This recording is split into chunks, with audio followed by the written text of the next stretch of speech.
Oke, Ibu dan Bapak, ini bahasan kemarin sebenarnya, tapi saya masukkan sekarang dan ternyata masuk sekarang pun banyak diskusinya. Memang, Bapak Ibu bayangkan pembelajaran SOP yang biasanya kami lakukan tatap muka langsung itu kan berapa hari ya, 3 hari full gitu ya, 3 hari. Jadi memang banyak sekali interaksi diskusi. Ini karena Bapak Ibu, saya lihat sudah banyak pertanyaan, saya nanti akan jawab. Tapi di situ banyak beberapa contoh-contoh yang dibahas. Ini mungkin tak semuanya terulas, tapi mudah-mudahan bisa memberikan informasi kepada Bapak Ibu. Ini beberapa dokumen yang bisa dipergunakan. Kesimpulan untuk bahasan yang kedua terkait dengan bagaimana memahami tahapan-tahapan prosedur dan pelaksanaan pengadaan, kaitannya dengan SOP. Yang pertama, SOP hendaknya menggambarkan dengan jelas proses kerja para pihak. Jadi kemarin, kenapa saya bahas dulu kemarin para pihak, ini untuk menggambarkan siapa saja para pihak yang ada di dalam SOP, dalam prosedur tadi. Makanya kemarin kita ulas betul PPK tugasnya apa, PA-KPA tugasnya apa. Yang kedua, penyimpangan salah satu pihak dapat berdampak kepada alur. Makanya para pihak harus tersosialisasikan dengan baik ini. Harus tersosialisasikan dengan baik. Semua pihak yang terkait ini harus memahami dengan baik setiap SOP yang telah diterbitkan. Ibu, Bapak, saya ya mungkin kemarin karena kami ceritanya UKPBJ percontohan, ULP percontohan, jadi saya agak banyak sistering dengan beberapa kementerian, lembaga, kampus, juga daerah-daerah ya. Kami sistering, saya sebagai main sister. Daerah-daerah sistering dengan tempat saya, Kota Sukabumi. Tak ada kerjasama yang macam-macam, paling hanya membuat SLA saja, Service Level Agreement saja. Di situ sebenarnya lebih kepada saya membantu, ini variabel ini sudah siap belum, SOP ini sudah siap belum, kalau belum ada saya bantu, saya share contoh-contoh format saya. Nah, saya kepengen ya, Ibu Bapak pun tak sekedar melihat contoh-contoh format yang ada, tapi betul-betul SOP yang ada ini dibahas dengan orang-orang yang terkait. Saya punya satu pengalaman buruk. Yang sistering dengan saya cukup banyak kementerian. Saya kebetulan pegang beberapa kementerian, tapi memang banyaknya di daerah ya. Provinsi kebetulan saya mentor untuk Provinsi DKI, Papua, kemudian juga sistering dengan Provinsi Bengkulu. Kalau kota kabupaten mungkin ada sekitar 22 daerah, 22 daerah. Nah, dari beberapa daerah tersebut yang sistering dengan saya, itu saya kasih tuh SOP-SOP, kadang saya bantu buatkan formatnya. Karena saya main sister, saya mentor, kadang seminggu sekali, 2 minggu sekali saya telepon, saya tanya progresnya sudah sejauh apa. Ada salah satu kabupaten sistering sama saya, tapi saya minta maaf saya nggak sebutkan. Dia bilang, Pak, saya minta dong format-format SOP yang Bapak. Waktu itu saya kasih sekitar 28 SOP format-format yang ada di saya. Bapak Ibu ini perlu diketahui kalau saya bikin SOP itu susah betul rasanya. Susah itu dalam artian menyamakan persepsi. 1 bulan itu belum tentu jadi SOP, 1 bulan itu. Karena didiskusikan panel lagi, yang terkait diundang lagi. Susah bikin satu SOP. Pokoknya menyelesaikan 28 SOP itu rasanya mungkin hampir 2 tahun itu ya, 2 tahun. Walaupun saya kebetulan suka bikin SOP, suka bikin format. Kemarin itu waktu masih di Perpres 54 ada sekitar hampir 82 SOP. Yang ujung-ujungnya keteteran juga terlalu banyak SOP. Makanya sekarang lagi dipangkas, ini lagi di-update ulang, beberapa SOP dirampingkan dan tak terlalu dibuat sebanyak, nggak perlu dibikin banyak. Nah, ini daerah yang sistering sama saya ini, dia copy file SOP saya kasih soft filenya apa segala macam. Oke, siap, dengan senang hati. Terus biasa waktu itu mungkin ada sekitar 2 minggu kurang lah ya, mungkin 10 hari, 11 hari gitu. Biasa saya kontrol. Saya tanya, Pak, sudah sejauh mana perkembangan SOP-nya gitu. Oh, dia bilang, sudah selesai Pak, semuanya sudah ditandatangani sama Pak Sekda katanya. Hah? Kata saya, sudah ditandatangani Pak Sekda dalam waktu 10 hari, 11 hari. Kok bisa, kata saya. Saya bikin 28 itu berapa lama saya menyelesaikannya? Oh sudah Pak, sudah katanya. Aduh, kata saya, kok feeling saya jadi curigation ini, jangan-jangan ada apa gitu kan. Akhirnya saya coba cek ya Pak, saya coba klarifikasi. Kebetulan kan staf Pokjanya di daerah tersebut agak sering tuh konsultasi ke saya tata cara dalam proses tender lah, evaluasi segala macam. Terus iseng saya tanya, Pak, itu yang kemarin yang SOP pemanggilan APH sepakat itu teman-teman Pokja seperti itu urutannya. Hah? SOP pemanggilan APH, SOP yang mana ya Pak? Aduh, ini bikin SOP kayaknya asal-asalan sekedar formalitas ada ini kayaknya, kata saya. Coba saya minta tolong fotoin. Benar Pak, pas difotoin, ya ampun, itu SOP yang saya kasih itu, fontnya, marginnya, kalimatnya semuanya sama. Yang dia ganti cuma logo sama nama sekdanya saja. Aduh, nah Bapak Ibu jangan sampai seperti itu. SOP diskusikan dengan baik. Para pihak yang terlibat, ayo dibahas sama-sama. Makanya di sini saya katakan semua pihak terkait memahami dengan baik setiap SOP yang telah diterbitkan. Jadi jangan dibuat sepihak, tidak ada pembahasan-pembahasan, pastikan yang terlibat diajak diskusi sama-sama. Kemudian yang keempat, banyaknya tahapan dan cara kerja menuntut diperlukan hal yang cermat untuk memilih SOP yang diterbitkan agar tidak menjadi mubazir ya, biar tidak rendah efektivitas. Ini pengalaman saya juga, saya akui ini, aib saya. Terlalu banyak bikin SOP, ternyata ujung-ujungnya banyak juga SOP yang tidak terlaksanakan, tidak terkawal dengan baik ya. Ada banyak improvisasi dalam pelaksanaan. Makanya pilih betul mana SOP yang diperlukan, mana kertas kerja yang diperlukan. Tidak usah terlalu banyak bikin peraturan-peraturan penjabaran lagi, mana ujung-ujungnya akhirnya mengganggu ya. Saya temukan ada beberapa daerah yang bikin lagi peraturan bupati tentang tata cara pengadaan daerah di daerahnya. Aduh, kata saya, peraturan pengadaan itu sudah terlalu banyak. Kalau terlalu dibikinkan lagi peraturan-peraturan, prosedur-prosedur oleh kepala daerah, pokoknya itu akan sangat membebani orang yang akan melaksanakan pengadaan. Makanya cermati betul, biar apa yang sudah kita buat ini lebih efektif. Kemudian yang kelima, diperlukan keseriusan tinggi untuk menuangkan rangkaian kerja menjadi alur kerja yang tertulis. Nah, bikin SOP itu mesti butuh kesabaran, apalagi kalau bikin SOP-nya pakai format-format kayak Excel gitu ya, berubah saja sedikit di atas, ke bawahnya jadi ikut-ikutan terganggu gitu, makanya perlu keseriusan tinggi. Kemudian penyimpangan atas urutan kerja yang sudah ditetapkan dalam SOP ini hati-hati, kemarin saya sudah singgung, ini berpotensi, kemarin saya bahas sedikit, berpotensi bisa masuk ke dalam PMH ya, perbuatan melawan hukum, dan efek lainnya ini berpotensi menjadi hambatan untuk terwujudnya hasil pekerjaan kita, hasil tujuan kita. Nah, ini Bapak Ibu catatan saya untuk bahasan materi yang kemarin. Ini materi tambahan tapi ternyata panjang juga ya. Sekarang kita bergeser ke bahasan mitigasi risiko ya Ibu dan Bapak. Ini salah satu bahasan yang saya coba geluti agak lebih dalam. Khususnya memang beberapa risiko-risiko terkait dengan pelaksanaan pengadaan dari sisi aspek hukumnya. Bapak dan Ibu yang saya hormati, kalau berbicara tentang risiko, memang banyak referensi ya, banyak peraturan-peraturan yang mendefinisikan terkait dengan risiko ini seperti apa. Ini paling tidak beberapa di antaranya ya, Bapak Ibu bisa lihat di sini ada beberapa definisi dari konteks manajemen mutu ISO. Di sini menceritakan dampak dari ketidakpastian atas tercapainya tujuan. Kemudian ada lagi Webster menceritakan kemungkinan yang akan terjadi sesuatu yang buruk atau tidak menyenangkan. PBB membuat beberapa pendekatan, salah satunya kerugian yang dialami akibat ketidakpastian. Ada lagi pendekatan risiko adalah kemungkinan kerugian. Kalau dalam beberapa referensi supply chain procurement, kemungkinan terjadinya hasil yang tidak diinginkan. Kira-kira dari beberapa definisi tadi, paling tidak kita bisa melihat paling tidak ada dua unsur, yaitu ketidakpastian. Yang kedua adalah kerugian. Ini hal yang perlu kita cermati terkait dengan memahami apa yang dikatakan dengan resiko.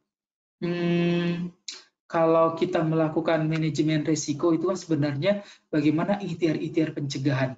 Beda kalau bencana. Kalau bencana itu kita lebih kepada bagaimana penanggulangan. Jadi ini harus kita bisa bedakan.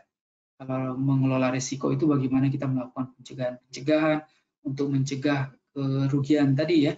Tapi kalau yang sifatnya bencana ini lebih kepada bagaimana kita melakukan penanggulangan. Jadi saya yakin berbagai macam referensi Ibu Bapak juga apalagi yang sudah menyelesaikan S1-nya, S2-nya, S3-nya pasti sudah mempelajari bagaimana beberapa definisi terkait dengan manajemen risiko ini. Nah, ini juga salah satu referensi yang saya kutip, dan ini biasanya hal-hal yang dijadikan pendekatan kita untuk melihat bagaimana sikap kita terhadap risiko. Dari beberapa referensi yang saya pakai, memang ada beberapa pendekatan, tapi paling tidak saya paling suka referensi yang ini.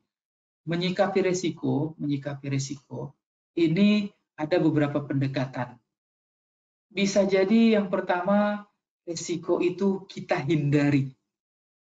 Yang kedua, kita mengurangi risiko. Yang ketiga, kita memindahkan risiko. Yang keempat, kita menerima risiko. Ini semuanya adalah pilihan. Tak belajar teori manajemen risiko pun sebenarnya dalam kehidupan sehari-hari kita melaksanakan lah. Ibu Bapak pasti juga mempraktekkan.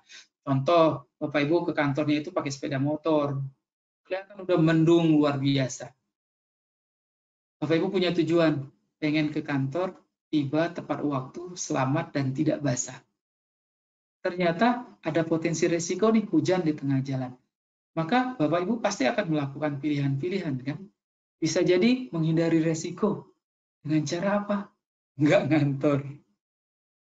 Atau mungkin dengan mengurangi risiko. Pakai bawa jas hujan, segala macam. Atau bisa jadi memindahkan risiko ya. Contoh memindahkan risiko kalau hujan ya. Ya mungkin nunggu teman, hubungin teman yang punya roda 4, kita mau nebeng tadi ya, sehingga kita tidak menerima risiko tadi. Atau bisa jadi kita hadapi risiko tadi, menerima risiko dengan kondisi, dengan konsekuensi kita memang yakin mampu untuk menjalankan risiko tadi. Kan seperti itu ya. Begitu juga dalam pelaksanaan pengadaan barang jasa. Ada pimpinan yang lihai memindahkan risiko. Dia kasih risikonya ke PPK, dia kasih risikonya ke pejabat pengadaan. Beliau hanya kebagian untungnya saja nanti, remahan-remahan gratifikasi. Itu artinya beliau lihai memindahkan risiko. Dan PPK, pejabat pengadaan, Pokja adalah korban dari orang yang lihai memindahkan risiko. Akankah seperti itu? Makanya di sini nanti akan kita lihat bagaimana pendekatan-pendekatan kita menyikapi risiko. Saya sih berharap Ibu dan Bapak tidak termasuk ke dalam golongan orang yang menghindari risiko ya. Menghindari risikonya gimana? Saya tidak bersedia jadi PPK, saya mengundurkan diri jadi PPK, saya mengundurkan diri jadi Pokja. Kalau kita semua mengundurkan diri, siapa yang akan melaksanakan pembangunan? Siapa yang akan mengantarkan barokahnya gaji yang kita terima? Makanya perlu ada upaya-upaya. Yang penting kita nanti mampu bagaimana melakukan strategi-strategi, ikhtiar mitigasi untuk menyikapi resiko-resiko tersebut. Bapak dan Ibu, saya mencoba mengelompokkan ke dalam 2 kelompok ini, berbicara risiko dalam pelaksanaan pengadaan. Saya awali dulu dengan berpikir, ini beberapa pertanyaan yang sering saya munculkan di kelas ya, di beberapa sesi pertemuan. Saya tanyakan ke peserta, apa resiko-resiko dalam pelaksanaan pengadaan? Bapak Ibu juga mungkin kalau ada yang mau menjawab, boleh diketik apa risiko-risiko dalam pelaksanaan pengadaan. Macam-macam lah ya, macam-macam risiko-risiko dalam pelaksanaan pengadaan. Bukan pernah ya, sering jawaban peserta ke saya adalah, apa Pak risiko dalam pelaksanaan pengadaan? Sering terjadi jawaban peserta adalah dipanggil APH, aparat penegak hukum, dipanggil polisi, dipanggil jaksa. Saya langsung jawab, wah kelihatan orang Indonesia, kelihatan orang Indonesia. Karena ya Bapak Ibu, ini mungkin ada satu paradigma yang berbeda ini. Saya pernah beberapa kali mengikuti seminar-seminar internasional gitu. Ketika membahas tentang risiko dalam pengadaan itu beda ya. Di beberapa negara-negara luar itu kalau ditanya risiko pengadaan itu, dan secara teori kita bisa lihat pasti seputar jawabannya barang tak memenuhi kebutuhan, barang mengandung bahaya, barang susah dioperasionalkan, barang menuntut biaya pemeliharaan tinggi, barang tak berfungsi masa garansinya. Nah, seperti itu tuh jawabannya. Beda tapi kalau orang Indonesia, apa risiko dalam pelaksanaan pengadaan? Dipanggil jaksa, Masya Allah. Itu contoh itu memang. Tapi memang tak bisa dipungkiri. Makanya kalau berbicara risiko dalam pelaksanaan pengadaan barang jasa di Indonesia, kalau di luar Ranking pertama pasti tadi, apa risiko dalam pelaksanaan pengadaan? Tidak terpenuhinya kebutuhan, tidak terpenuhinya tujuan. Sangat jarang rasanya ya berhubungan dengan aparat hukum itu jarang lah. Tapi kalau di Indonesia terpenuhinya kebutuhan, terpenuhinya tujuan itu turun langsung ranking kedua. Ranking pertama tadi tidak berhubungan dengan aparat hukum. Tidak berhubungan dengan aparat hukum. Itu yang dijadikan risiko teratas. Nah, makanya saya kelompokkan dua di sini. Yang pertama, risiko dalam pelaksanaan pengadaan itu risiko terhadap proses dan tujuan ya. Proses dan tujuan, yaitu ketidakpastian dan kerugian dalam proses dan tujuan pengadaan. Saya tambahkan ini, menyikapi paradigma yang terjadi. Risiko terkait dengan kewenangan, yaitu ketika diberlakukannya sanksi terhadap pemilik kewenangan. Sanksi terkait dengan pemilik kewenangan. Ini yang perlu kita mitigasi betul dalam proses pelaksanaan pengadaan. Makanya dalam membuat SOP, membuat kertas kerja, format-format, prosedur, ini harus menjadi warna ini. Bagaimana di setiap tahapan ini kita memberikan sentuhan-sentuhan, ikhtiar-ikhtiar, mitigasi resiko kita. Saya membayangkan pernah dalam satu diskusi, di luar negeri ada jembatan rubuh. Maka yang dilakukan adalah segera mengumpulkan para profesor, guru besar, ahli konstruksi untuk mengkaji bagaimana agar jembatan tadi segera bisa berfungsi kembali. Luar negeri. Tapi kalau untuk di Indonesia, jembatan rubuh. Apa yang akan terjadi? Polis lain. Berkumpullah para APH. Itu dinamika yang perlu kita cermati. Bapak Ibu kita lihat. Nah ini, bagaimana proses dan tanggung jawab manajemen risiko. Yang pertama dulu ya, terkait dengan proses dan tujuan. Sebenarnya tadi seperti yang saya sampaikan Ibu dan Bapak, sebenarnya kita itu telah menjalankan ritual-ritual mitigasi risiko, ritual-ritual manajemen risiko ya. Tadi lah seperti banjir, mencegah kebasahan, hujan, segala macam. Nah, kalau dalam konteks manajemen risiko dalam pelaksanaan pengadaan ini, saya lebih mencoba menegaskan sebenarnya konteks kita melakukan manajemen risiko di sini itu adalah kemauan kita bagaimana untuk memetakan di setiap proses ini apa tahapan-tahapan risikonya. Hanya di sini disebutkan hal yang perlu kita cermati dalam melakukan manajemen risiko yang nanti akan kita tuangkan di dalam kertas kerja, format, segala macam. Seperti yang tadi saya tayangkan beberapa di antaranya. Yaitu pertama, mengidentifikasi sumber potensi risiko. Mengidentifikasi sumber potensi risiko. Ini perlu dikaji. Kalau kita mau melakukan ini, kira-kira apa potensi risikonya? Kemudian kita lakukan penilaian risiko. Ini masuk ke level apa ini? Level 1, 2, 3, 4, 5, atau masuk kategori kalau yang pakai warna merah, kuning, hijau. Kita lakukan penilaian. Baru kita atur bagaimana cara kita mengendalikan risiko ini. Apakah nanti akan melakukan ini, apakah akan buat ini, atau akan melakukan klausul ini, atau menambahkan tahapan ini di SOP kita. Yang keempat, jangan lupa untuk melakukan review, tinjau ulang terkait dengan risiko-risiko ini. Apakah sudah tidak berisiko lagi, atau mungkin ada treatment baru untuk menyikapinya. Jadi sebenarnya siklus ini nih yang perlu Bapak Ibu cermati betul. Proses kita melakukan manajemen risiko ini adalah proses bagaimana kita menjaga proses dan tujuan pengadaan kita tadi bisa terwujud. Nah, saya punya contoh Bapak Ibu. Contoh yang diterapkan di tempat saya. Ini saya bikin 2018, ada beberapa updatean sekarang sih, tapi yang saya share ke Bapak Ibu yang kemarin yang saya bikin 2018-2019. Ini kami memetakan risiko-risiko yang terjadi di tempat kami. Mulai dari penyusunan RUP ini, ternyata banyak sekali. Ini kalau dipetakan totalnya sampai, ini kode ini ya, kode risiko, saya bikin kode risiko ini dengan pakai kode R atau segala macam ini. Sampai 211 ini. Mulai dari perencanaan pengadaan sampai urusan arsip nih, arsip hilang, arsip tidak jelas tempatnya, arsip rusak, sulit mencari arsip. Ini kita petakan betul, kita petakan. Ini juga udah saya share ya, Bapak Ibu yang sudah dapat filenya bisa dipelajari, bisa disesuaikan dengan tempat Bapak Ibu kalau ada yang sama, tapi kalau nggak sama ya sudah ada usaha. Kemudian kita buatkan kajiannya, penyebabnya, dampaknya. Baru kita nanti buatkan tingkatan risikonya. Nih saya bahas contoh yang warna merah jadi ya. ketika yang masuk warna merah ini, makanya kita nanti melakukan beberapa treatment. Apa ini yang merah ini? Adanya markup HPS. Nah, Bapak Ibu, apa tadi Bapak Ibu lihat kertas kerja saya HPS jadi kayak yang lebay gitu ya, dibahas detail, dibahas banyak. Karena memang kajian kami HPS ini kalau tidak cermat ini bisa berpotensi hukum nih, merugikan negara segala macam. Makanya kita kasih warna merah dan treatment kita pun menjadi dalam, menjadi banyak. Jadi sangat banyak yang kita ulas di HPS tadi. Makanya tadi mungkin bisa jadi Bapak Ibu menganggap saya, ini lebay sekali reviewnya sampai seperti itu. Tapi memang Bapak Ibu kami merasakan HPS tadi. Makanya reviewnya juga kan sampai minta PPK siapkan buktinya segala macam. Kemudian apalagi nih yang warna merah, contoh saja ya.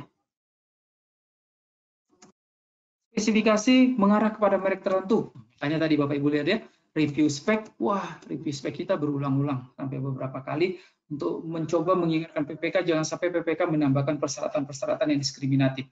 Kan kadang maaf lah PPK ini, minta maaf nih kalau Bapak Ibu yang ada PPK, kadang kesian beban hidupnya itu ya, ada yang dapat intervensi ini, sehingga ini kadang menambahkan persyaratan-persyaratan untuk mengunci segala macam. Nah disinilah sama-sama saling mengingatkan. Makanya ini masuk kategori yang zona merah ini. Makanya kami tandai dengan warna merah dan tindak lanjutnya pun, pengendaliannya pun jadi lebih detail. Beberapa format yang dibuat tadi Bapak Ibu itu terilhami dari beberapa review kajian risiko nih. Beberapa SOP dan beberapa tahapan-tahapan ini dipengaruhi oleh beberapa kajian-kajian ini. Oke, yang lain baca sendiri ya, Ibu Bapak banyak banget. 211. 211. Nanti kalau sudah dapat filenya, udah diinput Bapak Ibu, mau di capture, ditanya Pak gimana penerapannya, kirim aja ke WhatsApp saya, kita bisa bahas ini. Saya minta izin ini, nggak membahas satu persatu ya, nggak membahas satu persatu. Kemudian, nah sekarang kita bergeser, kalau tadi kan resiko terkait dengan pemenuhan proses dan tujuan dalam pengadaan. Sekarang kita bergeser ke yang dua, terkait dengan resiko atas kewenangan. Bapak dan Ibu, seperti yang kita ulas kemarin, banyak di antara kita, saya bilang banyak lah, biar tersinggung. Karena kalau tersinggung kan mudah-mudahan menjadi ada upaya untuk memperbaiki. Banyak di antara kita yang sadar ataupun tidak sadar tak menguasai dengan lengkap tugas dan kewenangan kita. Seperti yang kemarin saya singgung kemarin. Ada yang hanya konsen di tugas kelembagaannya saja, kadisnya saja, sementara tugas PA-nya tak dikuasai. Ada yang hanya mengoptimalkan tugasnya di keuangannya saja, PPTK-nya, tapi tugas sebagai tim teknisnya di pengadaan diabaikan. Ini yang sering jadi masalah. Saya membuat quote dari beberapa case ya. Ini hal yang tak nyaman ini di kehidupan kita ini. Pola yang terjadi di negara kita ini, ketika tidak tercapainya sebuah target kerja, atau ada masalah, atau ada kerugian, maka sering ditimpakan penanggung jawab kegagalan tersebut adalah orang yang memiliki kewenangan. Orang yang memiliki kewenangan. Perlu dicamkan betul ini. Nah, alinea yang kedua. Permasalahan besarnya adalah kerap yang memiliki kewenangan ini tidak mengetahui, tidak menyadari, tidak aware bahwasanya dia memiliki kewenangan tersebut. Ya, seperti yang kemarin saya ceritakan ya Bapak Ibu. Banyak yang nggak sadar, saya ternyata tugasnya itu. Ini yang sangat disayangkan. Makanya kemarin saya mengeluarkan statement yang mungkin saya rasa itu statement yang tak nyaman, mungkin malah terkesan menakutkan. Berdasarkan pengalaman saya jadi saksi ahli, saya berani menarik kesimpulan sangat jarang orang yang masuk penjara itu gara-gara dia gara-gara dia kadis, gara-gara dia kabit, kasih kabak, tapi banyaknya yang tersandung permasalahan hukum itu karena dia PA, karena dia KPA, karena dia PPK, karena dia PPTK, karena dia bendahara. Banyak karena tidak menyadari itu adalah kewenangannya. Banyak yang tak menyadari itu adalah kewenangannya. Saya yakin ini kalau ada yang menyusun disertasi atau tesis ini, kalau mau diulas lebih dalam ini bisa banyak sekali kejadian-kejadiannya ya. Iya kan, Bapak Ibu bisa temukan itu. Saya sebutkan saja lah beberapa contoh yang dalam waktu dekat ini ya, yang waktu dekat ini yang saya tangani. di persidangan ya. Ya Desember saya sidang di Tipikor Bandung. Di Tipikor Bandung ada satu kasus pekerjaan konstruksi. Banyak tuh yang udah jadi tersangka, mulai dari PPK, konsultan pengawas, penyedia konstruksinya. Nah, saya tertarik pada saat sidang yang dihadirkan konsultan pengawas. Konsultan pengawasnya itu ternyata pinjam bendera.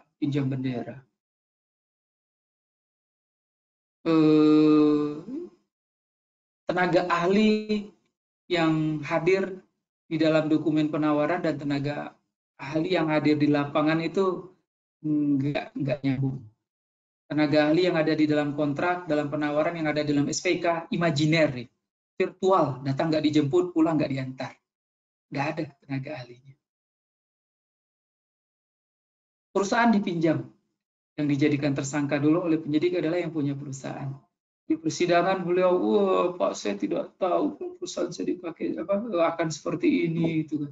Saya yakin si Indonesia juga seperti ini, kata beliau. Saya aja yang apes perusahaan saya dipakai. Tuh, Bapak Ibu, kelihatan kan ada orang yang mengizinkan perusahaannya dipakai oleh orang lain untuk melaksanakan pengadaan atau kadang dengan istilah pinjam bendera. Itu kan artinya dia tidak menyadari kewenangannya. Padahal di dalam peraturan jelas yang namanya penyedia, tanggung jawabnya itu melaksanakan kontrak. Tanggung jawab kualitas, tanggung jawab kuantitas, tanggung jawab tempat, tanggung jawab waktu. Ketika dia izinkan perusahaannya dipakai oleh pihak lain, astagfirullahaladzim. Artinya dia tidak memikirkan tentang kewenangannya.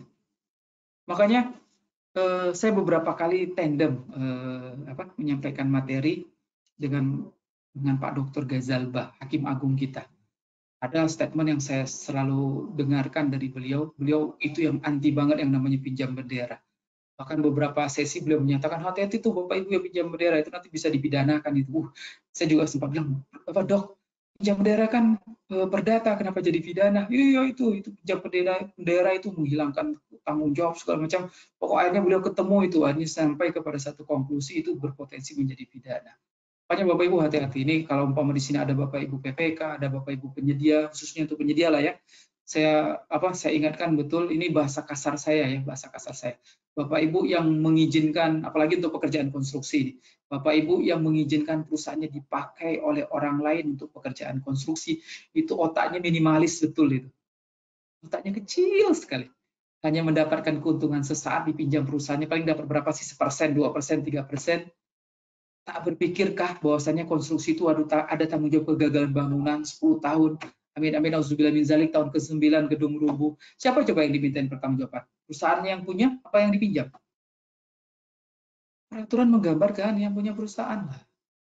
Untuk sekarang alhamdulillah beberapa penyidik lihai ya. Bukan hanya yang punya perusahaan, yang minjam pun ikut. Dan saya suka itu, makanya di persidangan saya cukup bersemangat menyalahkan terdakwa kalau memang ternyata ditemukan praktek-praktek penipuan-penipuan seperti itu. Itu contoh tidak menguasai kewenangan, hanya sebatas dapat sekian rupiah, kemudian mengizinkan perusahaannya dipakai oleh pihak lain. Kemudian pertengahan 2019 juga saya pernah sidang di salah satu tipikor dengan terdakwa PPHP. Ini kasus lama ya, kasus 2014 tadi baru sidang kemarin. Itu kebayang ya, 2014 baru disidangkan 2019 kemarin. Jadi jarang kasus-kasus tipikor itu di tahun itu juga, biasanya udah 2 tahun 3 tahun kemudian itu. Itu sidangnya cukup lama karena terdakwanya sampai 14 orang ya. Cukup lama, saya dari panggilan pagi selesai itu udah setengah 11 malam baru selesai. Yang beberapa terdakwa itu yang yang sangat tersentuh hati, dia membawa keluarga. Ada yang bawa ibunya yang tua, ini kayak nonton acara apa gitu, tapi pada persidangan bawa istrinya bawa anaknya masih kecil. Sempat ada yang mungkin nggak tahu, ngasih tahu mungkin itu saksi ahli dari LKPP. Ini kasus yang terdakwanya ternyata PPHP. Itu yang sampai yang sujud di hadapan saya, Bapak suami saya cuma terima 700.000, masa saya harus seperti ini? Suami saya kan cuma disuruh tanda tangan untuk pencairan berita acara PPHP. Gimana ya 700.000? Di luar honor itu, di luar honor. Uang kasih sayangnya penyedia. Uang kasih sayang punya dia yang memalukan. Hanya gara-gara 700.000. Apakah harus seperti ini suami saya? Ya Allah, Bapak Ibu. Kan peraturannya nggak menyebutkan kalau korupsi 700.000 seperti apa, kan nggak menyebutkan seperti itu. Hasil memang akhirnya vonisnya 1 tahun kalau saya tidak salah. Artinya apa? Beliau melaksanakan tugas PPHP tanpa menyadari kewenangannya apa. Nggak meriksa, boro-boro meriksa, hanya sekedar tanda tangan, karena memang diminta untuk pembayaran. Nah, Ibu Bapak, ini yang kita perlu waspadai. Permasalahan besar yang sering terjadi adalah ketika para pemilik kewenangan ini tidak mengetahui, tidak menguasai apa kewenangan yang harusnya dilakukan. Ibu Bapak, saya ulangi yang kedua, BIMTEK ini bukan outputnya mengundurkan diri ya. BIMTEK ini outputnya adalah membuat Bapak Ibu lebih punya strategi mengatur prosedur-prosedur dalam pelaksanaan pengadaan barang jasa. Cerita horor yang saya sampaikan hanya warna saja. Mudah-mudahan ada yang tersinggung, sehingga akhirnya tidak akan mengulangi. Mudah-mudahan ada yang tak nyaman, sehingga akhirnya menghentikan kalau pernah melakukan. Bagi yang tak pernah melakukan, asik-asik saja kan, asik-asik saja.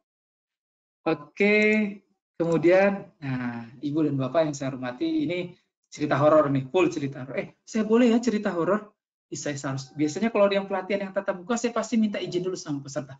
Bapak Ibu, saya boleh nggak sesekali ada cerita horor? Kalau boleh, saya punya stok cerita horor. Sesekali saya akan ceritakan. Tapi kalau umpama nggak boleh, pun saya tidak masalah. Kalau nggak boleh cerita horor, saya cerita honor. Saya cerita honor. Ini boleh lah ya, tanpa adanya persetujuan dari Bapak Ibu, saya izin bercerita horor. Ini yang saya ceritakan kemarin. Ini saya menayangkan beberapa bahasan-bahasan. Ini materi saya ngajar di ini ya, ngajar di KPK. Beberapa diantaranya melalui beberapa riset-riset kecil, fakta-fakta, penyimpangan-penyimpangan dalam pelaksanaan pengadaan. Ini Bapak Ibu bisa lihat beberapa ranking-ranking teratas, beberapa penyimpangan-penyimpangan kewenangan dalam proses pelaksanaan pengadaan sesuai dengan tahapan. Seperti ini kita bisa lihat, ini tahapan perencanaan pengadaan, berarti penanggung jawabnya PA, KPA, PPK. Kemudian nanti ini kita bahas di persiapan pengadaan bikin spek, nanti penanggung jawabnya PPK. PS, penanggung jawabnya PPK. Rancangan kontrak, penanggung jawabnya PPK. Pemilihan penyedia, PPK, Pokja, atau pejabat pengadaan. Di kontrak, PPK, penyedia, tim teknis. Kemudian di serah terima, penyedia, PPK, tim teknis. Ini saya pengennya sih bahas detail, tapi minta maaf paling hanya sekedar saja mereview beberapa hal-hal khusus saja mungkin ya Bapak Ibu. Beda kalau mungkin Bapak Ibu ikut pelatihan manajemen risiko lebih dalam lagi yang mungkin beberapa sesi pertemuan, mungkin saya akan ulas satu persatu. Tapi ini saya izin tak membahas satu persatu. Tapi saya perkenankan banget Ibu Bapak, beberapa pelatihan sebelumnya banyak peserta yang foto ada yang sudah ada di handphone, di capture, kemudian di share ke bosnya, ke teman-temannya. Saya persilahkan ini. Ini saya ungkapkan berdasarkan beberapa fakta-fakta temuan-temuan ini. Kita lihat dulu ini. Di tahapan perencanaan pengadaan, terinventarisir paling tidak ada 17 ranking teratas, beberapa penyimpangan-penyimpangan, pelanggaran-pelanggaran dari tahapan-tahapan yang dilaksanakan oleh orang yang memiliki kewenangan, yaitu di ranahnya PA, KPA, dan PPK. Kita lihat apa saja. Mas Hendro, kita mau sampai jam berapa? Iya Pak, di jadwalnya sampai jam 9 Pak. Mau sampai jam 9 ya? Iya. 9.15 lah ya? Iya, siap. 9.15 ya. Bapak Ibu mungkin ada yang mau berpendapat, bolehkah kita cukupkan sampai 9.15? Tapi saya masih penuh semangat ini. Kalau mau ada yang lebih pun, ya insya Allah jam 10 saya masih bersedia. Tapi kita tawarkan sesuai dengan jadwal jam 9. Tapi saya minta tambah lagi 7 menit lah sampai 9.15. Ada yang boleh membantu menjawab perwakilan 1 atau 2 orang dengan mengetikkan komen. Bolehkah kita cukupkan sampai jam 9.15? Ada yang mau ngetik dulu. Silakan Pak, Bapak. Boleh ya, kalau ada yang mau bantu ngetik, boleh Pak 9.15 atau Pak saya bersedia sampai jam 10. Oh, ada yang bantu ngetik nih. Oh, silakan Pak Said Imran. Oh, Bapak siap 9.15 ya Pak ya? Oke, siap. Mas Tito juga terima kasih. Oke, izin sekitar 6 atau 7 menit lagi. Saya lihat dulu. Ini kalau nggak selesai, ya nanti saya lanjut lagi. Jadwal saya berikutnya besok ya. Ya Mas Hendro ya, jadwal saya besok ya. Iya Pak, rencananya besok, tapi tadi Siang. ya nanti disampaikan Pak. Oke. Oke, boleh, siap. Nanti saya tunggu perkembangannya. Kalau di jadwal, kalau saya tidak salah, besok siang ada ya, insya Allah. Kalau mau besok siang mau ini, saya insya Allah siap. Siap. Kita lihat di satu bahasan dulu ya Bapak Ibu di perencanaan pengadaan. Nanti kalau yang persiapan mungkin kita akan bahas saya pindahkan di berikutnya nanti untuk saya lanjutkan. Ini beberapa penyimpangan-penyimpangan di tahapan perencanaan pengadaan. Yang pertama, pengadaannya nggak ada dasarnya, nggak ada justifikasi dokumen perencanaannya. Dicari cantolannya di RPJMD nggak ada, di Renja nggak ada, di Renstra nggak ada. Kalau yang di daerah, di KUA-PPS nggak ada, ujuk-ujuk aja. Tidak ada dasar dokumen perencanaan yang dijadikan cantolan. Yang kedua, pengadaan tanpa justifikasi. Tidak dibuatkan identifikasi kebutuhan. Kenapa dapat itu? Nah ini perlu kita waspadai nih Bapak Ibu. Saya pernah diskusi di salah satu kasus ya Bapak Ibu di Dinas Kesehatan di salah satu daerah. Ada pembangunan puskesmas. Di dalam BPA-nya ditulis biaya pembangunan puskesmas tersebut 1 miliar. 1 miliar. Begitu ditanya, ternyata yang bikin 1 miliar itu adalah Kasubag Perencanaan. Dia tulis 1 miliar. Begitu ditanya, 1 miliar dapat dari mana? Kayaknya cukup 1 miliar. Ya astagfirullah, saya bilang. Bisa-bisanya konstruksi bikin puskesmas, dia tulis 1 miliar dengan dasar kayaknya cukup. Kayaknya cukup. Astagfirullah, kata saya. Padahal seharusnya pekerjaan konstruksi dia harus didasari dengan kajian kenapa, luas lantai terbangunnya seperti apa, berapa nilai bangunan di satu daerah nanti baru dikalkulasikan. Jadi jangan sembarangan ini. Pastikan setiap kita menentukan ini Pak ya, Bapak Ibu kan saya kebetulan mengajar juga teman-teman auditor di BPK segala macam. Ini saya lihat seru ini, apalagi dengan Perpres 16 sekarang yang mengantarkan perencanaan itu menjadi hal yang penting banget.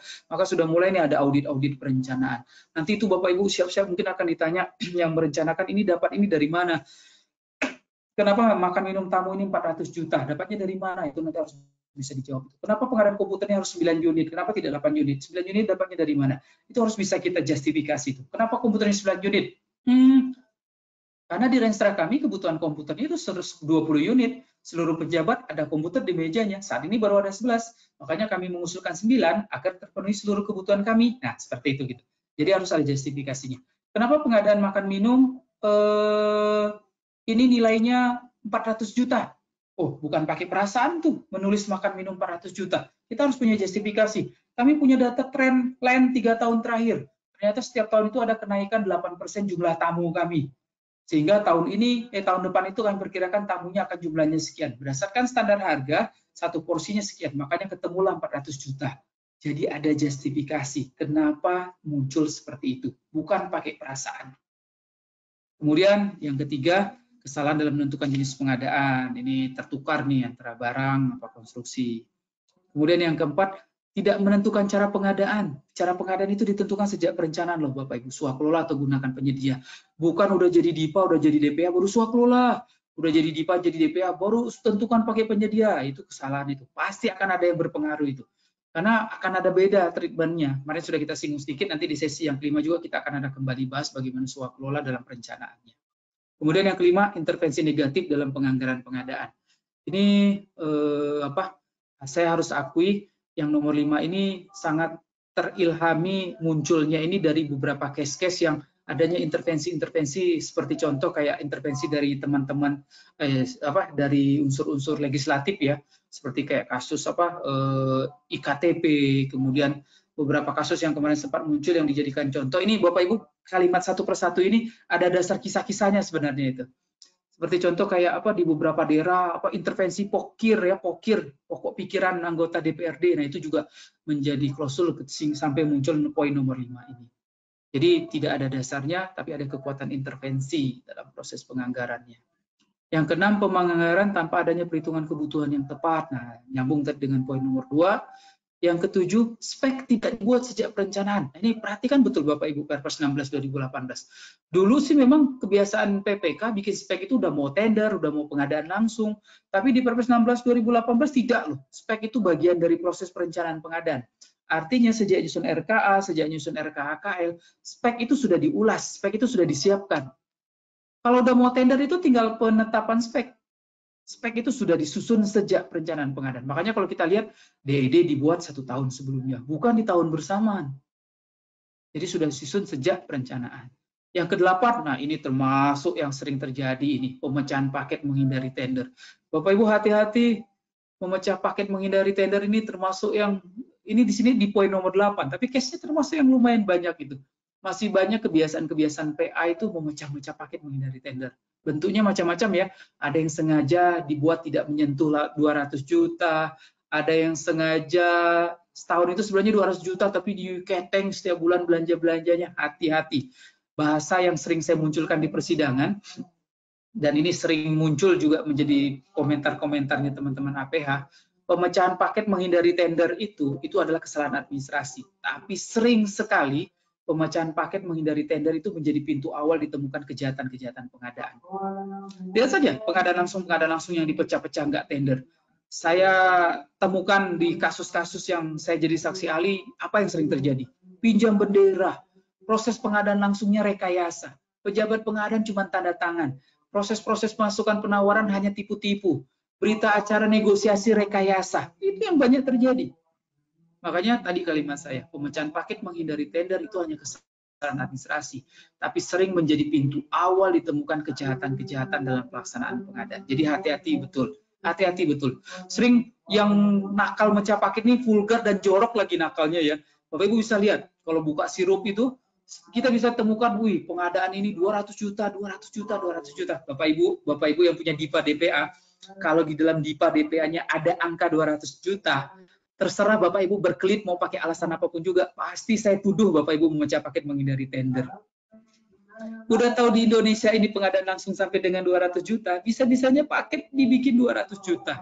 Kan kelihatan banget. Ada indikasi jorok, pengen menghindari tender, tapi vulgar, dibuat pas 200 juta. Jadi harus cermat, betul.